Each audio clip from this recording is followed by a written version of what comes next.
বাংলাদেশের বিপক্ষে কেন সবসময় বিতর্কিত সব সিদ্ধান্ত যায়? বিসিবি অ্যাকশন নেয় না বলেই বারবার আমাদের সাথেই এমন অন্যায় হয়ে থাকে। এবার অন্তত বাংলাদেশ ম্যাচের আম্পায়ারদের নিয়ে নালিশ করা উচিত আইসিসির কাছে। তাহলে পরবর্তীতে এরকম ভুল সিদ্ধান্ত দেওয়ার আগে কয়েকবার ভাববে আম্পায়াররা। এবার বাংলাদেশ দক্ষিণ আফ্রিকা ম্যাচের আম্পায়ারিং নিয়ে মুখ খুলছে মাশরাফি মর্তুজা। দক্ষিণ আফ্রিকার বিপক্ষে সহজ একটি ম্যাচ হেরে গেল বাংলাদেশ। আম্পায়ারদের দুর্নীতির কারণেই মূলত হেরেছে টাইগাররা। ম্যাচে আম্পায়ারদের একাধিক বিতর্কিত সিদ্ধান্ত বাংলাদেশের বিপক্ষে এসেছে।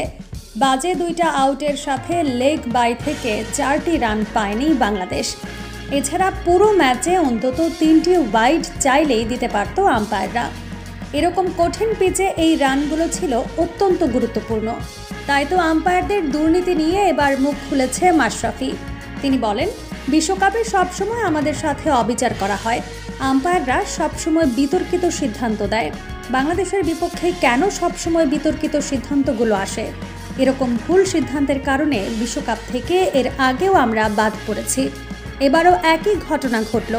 আম্পায়াররা সঠিক সিদ্ধান্ত দিতে পারলে গতকাল আমরাই জিততাম। বিসিবির উচিত আম্পায়ারদের নিয়ে আইসিসির কাছে নালিশ করা, তা না হলে এগুলো চলতেই থাকবে। বিসিবি পদক্ষেপ নিলেই সামনে এগুলো করার সাহস পাবে না আম্পায়াররা। দুর্নীতিগ্রস্ত আম্পায়ারদের সরাতে হবে। প্রিয় দর্শক, মাশরাফির সাথে কি আপনিও একমত? বিসিবির এখন কি করা উচিত? কমেন্ট করে তা জানিয়ে দিন।